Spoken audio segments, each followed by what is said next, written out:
Hi, hello friends, welcome back to editing. வீடியோவில் என்ன பார்க்க போகிறோம்னா Adobe Photoshop tutorial for beginners class 2 பார்க்க போகிறோம். இந்த கிளாஸ் நம்ம பார்க்க போகிறது வந்து இன்டர்ஃபேஸ் அண்ட் லேஅவுட் பற்றி பார்க்க போகிறோம். அதுக்காக நம்ம யூஸ் பண்ணுற அப்ளிகேஷன் வந்து Adobe Photoshop. வாங்க வீடியோக்குள்ளே போகலாம்.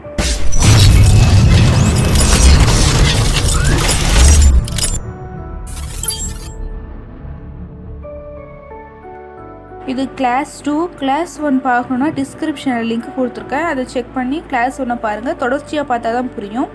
இப்போ நம்ம கிளாஸ் 2ல் பார்க்க போகிறது இன்டர்ஃபேஸ் அண்ட் லேஅவுட்டை தான் பார்க்க போகிறோம். அதுக்காக நம்ம Adobe Photoshop ஓப்பன் பண்ணிக்கலாம். ஓப்பன் பண்ணிவிட்டு ஃபைல் அப்படின்ற ஆப்ஷனை கிளிக் பண்ணி நியூ டேப் ஒன்று ஓப்பன் பண்ணிக்கலாம். நான் இதை போன வீடியோவில் எப்படி ஓப்பன் பண்ணணும்னு சொல்லியிருப்பேன், அதை டீட்டெயிலாக அதை போய் பார்த்துட்டு வாங்க. பேக்ரவுண்ட் லேயர் எப்பவுமே லாக்காக இருக்கிறப்ப நம்மளால் எந்த ஒரு கிராப்போ இல்லை பெயிண்ட்டோ எதுவும் பண்ண முடியாது. அதனால் டபுள் கிளிக் பண்ணி அன்லாக் பண்ணிக்கலாம். அன்லாக் பண்ணியாச்சு. இப்போ நம்ம அதில் என்ன கலர்ஸோ லேயர்ஸோ என்ன வேணால் ஆட் பண்ணிக்க முடியும். அது கீழே கொண்டு போய் செகண்ட் ஆப்ஷனை கிளிக் கொடுத்திங்கன்னா நமக்கு வந்து காப்பி லேயர் ஒன்று வந்து க்ரியேட் ஆகும். லேயர்ஸ் போயிட்டு நியூ அப்படின்ற ஆப்ஷனை கிளிக் பண்ணியும் நம்ம ஒரு நியூ லேயர் வந்து ஓகேன்ற ஆப்ஷனை கிளிக் பண்ணிங்கன்னா நியூ லேயர் ஒன்று க்ரியேட் ஆகும். இப்போ நியூ லேயருக்கும் காப்பி லேயருக்கும் என்ன டிஃப்ரென்ஸ்னால், இப்போ நியூ லேயரில் இப்போ வந்து காப்பி லேயரில் வந்து நம்ம வந்து மார்க்கி டூலை பயன்படுத்தி இதை நம்ம வந்து கிராப் பண்ணிக்கலாம். செலக்ட் பண்ணிவிட்டு Ctrl+C அப்படின்ற ஆப்ஷனை கிளிக் பண்ணிக்கலாம். அப்போ கட் ஆகிடும். அப்புறம் வந்து மூவ் டூலை பயன்படுத்தி அதை நம்ம மூவ் பண்ணிக்கலாம். பண்ணிவிட்டு Ctrl+V அழுத்தோம்னா சேவ் ஆகிடும். மறுபடியும் இன்னொரு இதுக்கு வந்துடும் கட் பண்ணது. மறுபடியும் அங்கே போய் வச்சுட்டு Ctrl+V அழுத்தோம்னா அந்த இடத்துல அது சேவ் ஆகிடும். நம்ம அந்த மாதிரி எத்தனை இமேஜ் வேணால் அதுலேருந்து பிரிச்சுக்க முடியும். நம்ம பண்ணுற ஒவ்வொரு ஃப்ளவர்ஸ்க்குமே நம்ம பிரித்து கட் பண்ணி எடுக்கிற ஒவ்வொரு ஃப்ளவர்ஸுமே ஒரு லேயர் வந்து க்ரியேட் ஆகும்.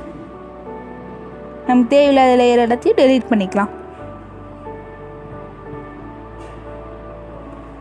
இப்போ நம்ம பிக்சல் செலக்ட் பண்ணோம் இல்லையா, நம்ம வந்து இது மார்க்கி டூலை வச்சு அதை நம்ம கேன்சல் ஆகிடுச்சு அப்படின்னு நினச்சிங்கன்னா அந்த லேயரை கிளிக் பண்ணி ரைட் கிளிக் பண்ணிங்கன்னா நமக்கு வந்து செலக்ட் பிக்சல்ன்ற ஆப்ஷன் காட்டும். அதை கிளிக் பண்ணால் நமக்கு செலக்ட் ஆகிடும்.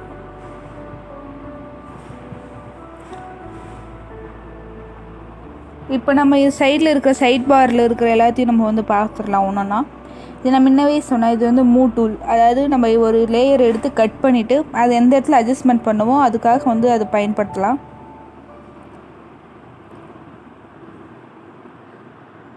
இந்த லேயர் வந்து கிராப் பண்ணிவிட்டு இது வந்து மூவ் பண்ணிடலாம். நம்ம இது வந்து ரவுண்ட் ஷேப்பில் பண்ணலாம், ஸ்கொயர் ஷேப்பில் பண்ணலாம், அதில் நிறைய ஷேப் இருக்கும். அதில்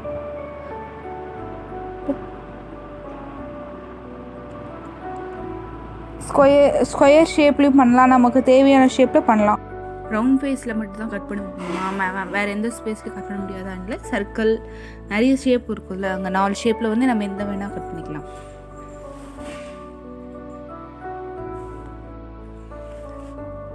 செலக்ட் பண்ணிவிட்டு நம்ம வந்து கட் பண்ணிட்டது வந்து மூவ் டூலை பயன்படுத்தி நம்ம இது பண்ணிக்கலாம். இப்போ நமக்கு லேயர் பேர் தெரியல அப்படின்னா வந்து நம்ம அதுக்கிட்ட போய் வச்சுக்கணும். மேஜிக் டூல், கிராப் டூல் எல்லாமே அது நம்ம ஒரு 2 நிமிட்ஸ் அது மேலே வச்சோன்னா நமக்கு வந்து அது என்ன டூல் அப்படின்றது வந்து காட்டும். இப்போ வந்து கிராப் டூல் அந்த மாதிரி எல்லாத்தையுமே காட்டும் அது. இப்போ நெக்ஸ்ட்டு வந்து லேசோ டூலை பயன்படுத்திக்கலாம். இப்போ நம்மளால் வந்து நிறைய பேருக்கு ஒரு கொஸ்டின் வந்திருக்கும், இப்போ அந்த மேலே செகண்ட் இருக்கிற டூலை பயன்படுத்தி நம்மளால் ரவுண்ட் ஷேப்பு, சர்க்கிள் ஷேப் அந்த மாதிரி மட்டும்தான் வந்து பண்ண முடியுமா அப்படின்லாம் இல்லை. நமக்கு கீழே இருக்கிற மேஜிக் டூலை பயன்படுத்தி நம்ம வந்து பாடி ஷேப் அந்த மாதிரி எதுக்கு தேவையோ அதுக்கு வந்து நம்ம வந்து எந்த இதுக்கு தேவையோ அதுக்கேற்ற மாதிரி நம்ம பாடி ஷேப் எதுக்கு வேணால் வந்து கிராப் பண்ணிக்கலாம். இந்த மாதிரி ஷேப்லினா கூட கரெக்டாக வந்து கிராப் பண்ணிவிட்டு Ctrl+C அழுத்தணும்னா கட் ஆகிடும். அதை வந்து நம்ம மூவ் பண்ணிக்கலாம். அந்த மூவ் டூலை பயன்படுத்தி நம்ம அது Ctrl+V அழுத்திட்டோம்னா அது அந்த இடத்துல சேவ் ஆகிடும். மறுபடியும் இதுலேயும் நம்ம Ctrl+V அழுத்திட்டோம்னா சேவ் ஆகிடும். நம்ம ஒவ்வொரு லேயர் ஒவ்வொரு ஃப்ளவரையும் நம்ம தனித்தனியாக Ctrl+V அழுத்தி சேவ் பண்ணுறப்போ ஒவ்வொரு நியூ லேயர் வந்து க்ரியேட் ஆகும். லேயர் 0, லேயர் 1, லேயர் 2, லேயர் 3 அப்படின்னு ஒவ்வொரு இதாக க்ரியேட் ஆகும்.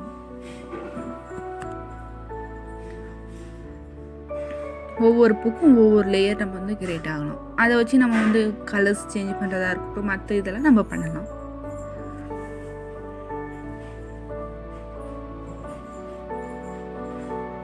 இப்போ நம்ம அதை கேன்சல் பண்ணோம் அப்படின்னா மேலே இருக்கிற இதை நம்ம இமேஜ் வந்து கேன்சல் ஆகிடும். மறுபடியும் நம்ம ஓப்பன்ற ஆப்ஷனை Ctrl+O கொடுத்து வேறு இமேஜை கிளிக் பண்ணி ஓப்பன்ற ஆப்ஷனை கிளிக் பண்ணிக்கலாம்.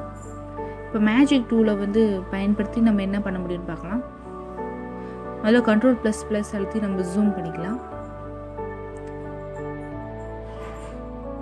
ஜூம் பண்ணிவிட்டு நம்ம வந்து அதை சுற்றி மார்க் பண்ணணும். லைட்டாக நம்ம கரெக்டான ஷேப்பில் வந்து இதுவாகிடும், கிராப் பண்ணுறதுக்கு ஏற்ற மாதிரி ஆகிடும். இப்போ நம்ம Ctrl+V அழுத்தணும்னா கட் ஆகிடும். நமக்கு அது தேவையில்லை. நெக்ஸ்ட் டூலை பார்க்கலாம். நம்ம கரெக்டான இது பண்ணுறதுக்கு மேஜிக் டூல் ரொம்ப ஈஸியாக இருக்கும். கிராப் டூலை பயன்படுத்தி நம்ம பேக்ரவுண்டு அட்ஜஸ்ட்மெண்ட் பண்ண முடியும். நான் இதுக்கு முன்னாடி பேக்ரவுண்ட் எப்படி எக்ஸ்டெண்ட் பண்ணுறது அப்படின்றத வந்து இந்த கிராப் டூலை வச்சு நான் போட்டிருக்கேன் வீடியோ. அதையும் நான் டிஸ்கிரிப்ஷனில் கொடுக்குறேன், அதையும் போய் பாருங்கள்.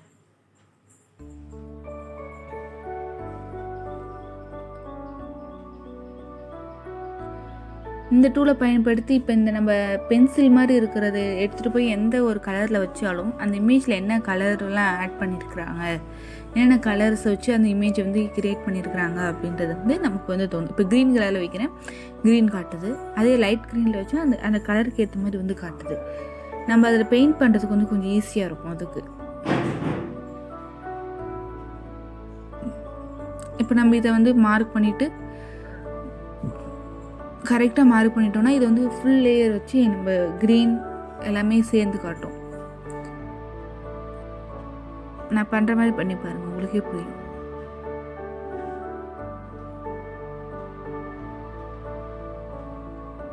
லேயர் வந்து அலையாது. நமக்கு வந்து புது லேயர் ஒன்று வந்து கிரியேட் ஆகும். பின்னாடி வந்து ஷேடோ மாதிரி, இப்போ ரெட் கலர் வந்து எல்லோ அந்த மாதிரி வந்து கிரியேட் ஆகும்.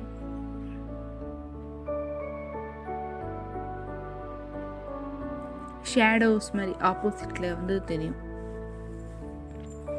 ப்ரஷ் டூலை வந்து நம்ம பயன்படுத்தி நிறைய ப்ரஷ்ஷை வந்து யூஸ் பண்ணலாம். அந்த கலர்ஸை யூஸ் பண்ணி அதுக்கு நம்ம கலரை நம்ம செலக்ட் பண்ணோன்னா இங்கே கீழே இருக்கிற பாக்ஸில் வந்து கலர் செலக்ட் ஆகிடும். இதை கிளிக் பண்ணிவிட்டு அதை செலக்ட் பண்ணலாம். நம்ம தேவையான கலரை செலக்ட் பண்ணி ஓகேன்ற ஆப்ஷன் நம்ம வந்து கிளிக் பண்ணிட்டோன்னா செலக்ட் வந்து ஆகிடும்.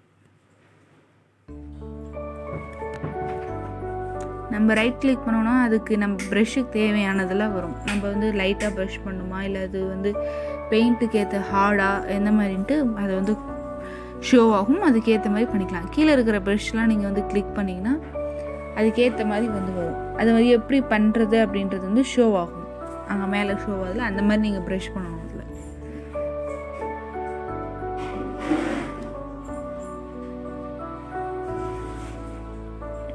மறுபடியும் நம்ம கேன்சல் பண்ணிவிட்டு நியூ இமேஜ் க்ரியேட் பண்ணிக்கலாம். ஃபைல் அப்படின்ற ஆப்ஷனை கிளிக் பண்ணி ஓப்பன் அப்படின்ற ஆப்ஷனை கிளிக் பண்ணிக்கலாம். நமக்கு தேவையான இமேஜை செலக்ட் பண்ணி ஓப்பன்ற ஆப்ஷனை கிளிக் பண்ணிக்கலாம்.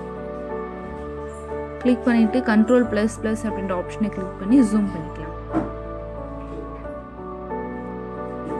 இப்போ அந்த லேயர்ஸ் இப்போ நம்ம செலக்ட் பண்ணியிருக்கிற லேயரை வச்சு ஐஸ் கலர் எப்படி சேஞ்ச் பண்ணுறது அப்படின்றது வந்து ஈஸியான மெத்தடில் பார்க்க முடியும். அதை நான் டிஸ்கிரிப்ஷனில் லிங்க் கொடுக்குறேன். அது எல்லாத்துக்கும் அதை செக் பண்ணி பார்த்துக்கலாம். ஹிஸ்ட்ரி ப்ரஷ் டூலை பயன்படுத்தி நம்ம வந்து ஒரு இதை வந்து எப்படி பிரைட் ஆக முடியும். இப்போ நம்ம வந்து எந்த இடத்துல போய் கிளிக் பண்ணுறோமோ அந்த இடத்துலலாம் கொஞ்சம் பிரைட் ஆகிடும். அது வந்து நம்ம பிரைட் பண்ண முடியலைன்னா அது லாக் ஆகிருக்கு. ஓகேன்ற ஆப்ஷனை கிளிக் பண்ணி அன்லாக் பண்ணிவிட்டு நியூ லேயர் ஒன்று க்ரியேட் பண்ணிக்கலாம். காப்பி லேயர் ஒன்று க்ரியேட் பண்ணதுக்கப்புறம்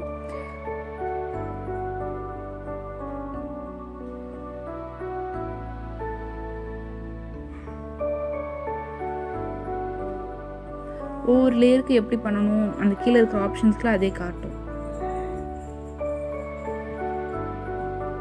இப்போ நம்ம லேசர் வச்சு அதை அழைச்சிட்டோன்னா நம்ம வந்து இப்போ ஏதாவது நம்ம தப்பு பண்ணிட்டோம் அப்படின்னா அதுக்கிட்ட போய் நம்ம கிளிக் பண்ணோம்னா லேசர் வச்சு அலைஞ்சிரும். அது அழைச்ச மாதிரியே தெரியாமல் ஃபுல்லாகவே அலைஞ்சிரும்.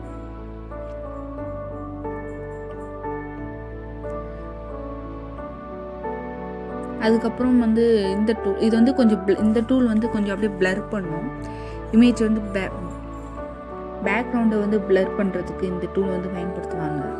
ஏதாவது ஒன்று மட்டும் ஹைலைட் பண்ணிவிட்டு எல்லாத்தையும் பிளர் பண்ணுவாங்கள்ல, அதுக்கு வந்து இந்த டூல் ரொம்ப யூஸ்ஃபுல்லாக இருக்கும் நமக்கு.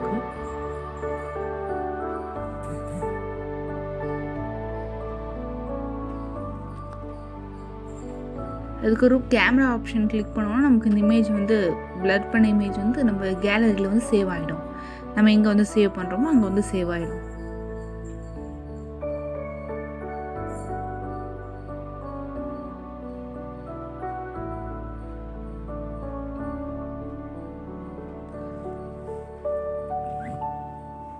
இப்போ நம்ம ஹை அப்படின்ற அந்த ஐஸ் மாதிரி ஒரு ஆப்ஷன் இருக்குல்ல, அதை கிளிக் பண்ணோன்னா அந்த லேயர் வந்து மறைஞ்சிரும்.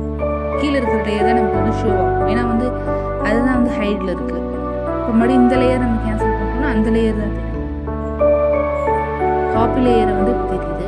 ரெண்டுத்தையுமே தெரியணும்னா ரெண்டுத்தையும் ஹை பண்ணணும். இப்போ நம்ம வந்து லேயர் எப்படி பண்ணுறதுன்னு வந்து பார்க்கலாம். அதுக்காக வந்து Ctrl+N அழுத்தி நியூ லேயர் ஒன்று க்ரியேட் பண்ணிக்கலாம். நியூ லேயருக்கு போயிட்டு ஒயிட் அப்படின்ற ஆப்ஷனை வந்து கிளிக் பண்ணி 6.5 அப்படின்றத வந்து கிளிக் பண்ணிக்கலாம். கஸ்டம் அப்படின்ற ஆப்ஷனை கஸ்டம்ன்றது கிளிக் பண்ணிக்கலாம். ஹைட் வந்து 9.5 அப்படின்ற ஆப்ஷனை கிளிக் பண்ணிக்கலாம். இன்ச்சஸில் இருக்கட்டும் ரெண்டுமே. ரிசோலேஷனில் வந்து 120 அப்படின்ற ஆப்ஷனை கிளிக் பண்ணிக்கலாம்.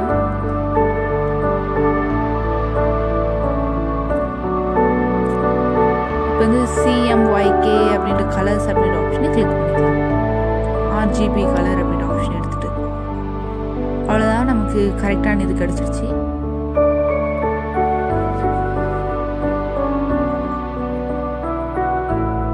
இப்போ வந்து நமக்கு வந்து உங்களுக்கு வந்து ரூல் அப்படின்றது வந்து காட்டு. நீங்கள் ரூல் வியூக்கு போயிட்டு ரூல் அப்படின்ற ஆப்ஷனை வந்து கிளிக் பண்ணிக்கிட்டிங்கன்னா உங்களுக்கு வந்து மேலே இருக்கிற சென்டிமீட்டர்ஸ் அந்த அளவுலாம் தெரியல, அது தெரியும். நியூ வெர்ஷனாக இருந்தால் அது ஆட்டோமேட்டிக்காகவே தெரியும். இது வந்து ஓல்டு வெர்ஷன், அதனால் வந்து அது கொஞ்சம் கம்மியாக தெரியுது. முதல்ல கீழே அதை எடுத்துகிட்டு வந்து ட்ராக் பண்ணி கீழே வச்சுக்கலாம்.